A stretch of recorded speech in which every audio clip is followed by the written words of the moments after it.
Hello. So I had an interesting message from a client. The basic kind of message was that he felt he needed to be more disciplined with his post workout uh, protein shake.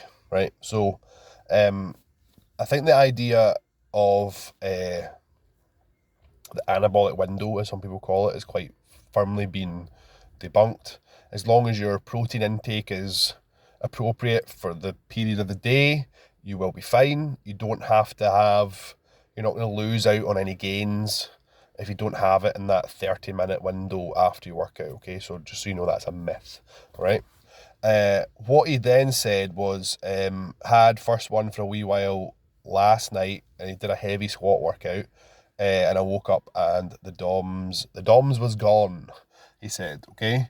Um, so does protein intake affect the onset of delayed onset muscle soreness, i.e., after a heavy workout, uh, where you're maybe feeling tired, you're maybe feeling something a bit sore, or it's a PR you've hit, like a rep PR or something like that.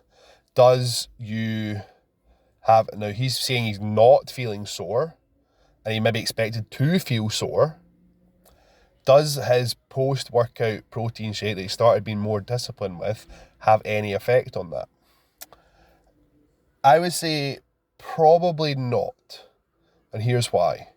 DOMS comes from the unadapted ability of the muscle to be, like, it's unadapted to heavy eccentric loading. Okay, so if you're squatting heavy and pretty often, like I would say, this particular client, his program is he does an upper lower split, but he does it over 9 days.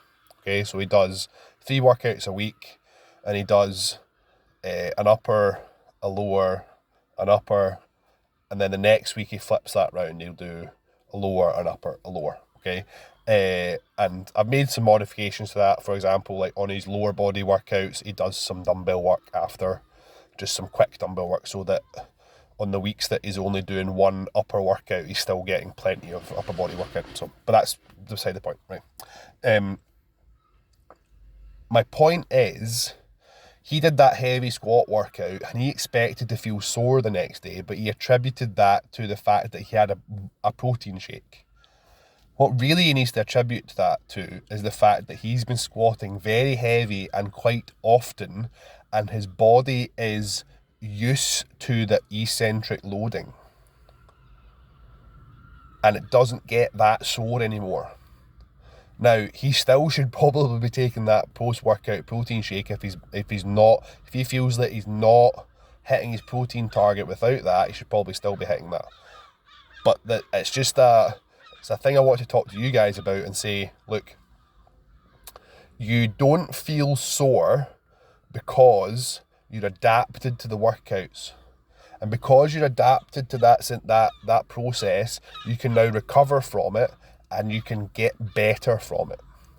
If every workout you go into you get sore, and you can't, and say you do a leg workout and Wednesday is your leg day, and you destroy your legs and you can't walk for 3 days, and it's till the next Wednesday before you even feel like you can do your legs again, whatever that means, then that's a whole load of, like, that's like another session you could have had in there to hit your legs again.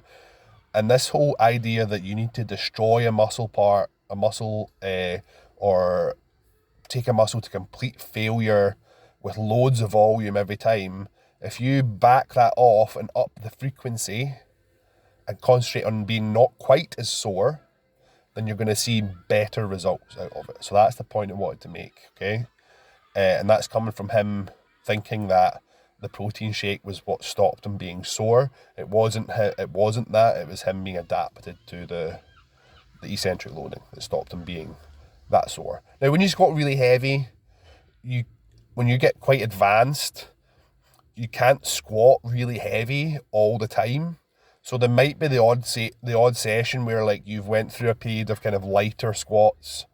You're on some sort of undulating periodization where you're maybe hitting a really heavy squat maybe every third week or something. Now after that, you might feel a bit sore because you're just not quite, like the load has gone up a little bit. I wouldn't probably say any more than like 8 or 10% from what you're going, but that might be enough for you to feel a bit sore the next day.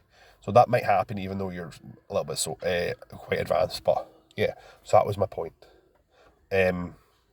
Don't chase soreness.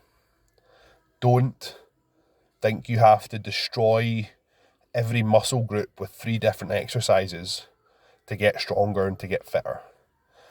The idea of body part splits for beginners is absolute horseshit. It makes people frustrated because they don't see any results. They put in and you can work really, really hard on a body split, a body split routine, and like see like almost no results. So besides like that 3 months, that's all the results you would have got if you worked half as hard and just went to the gym 3 times a week and did whole body workouts. You would have saw exactly the same results. So don't chase the soreness. Don't try and be a hero in the gym. Do the least amount you can get away with to get the most effective change. That's how you will train for the rest of your life. And that's how you'll get stronger for pretty much the rest of your life. That's how you get stronger for years, put it that way. Okay? Right. Thanks for listening, guys. Tell your friends, share, like, whatever. Do your thing, and I'll speak to you later. Bye.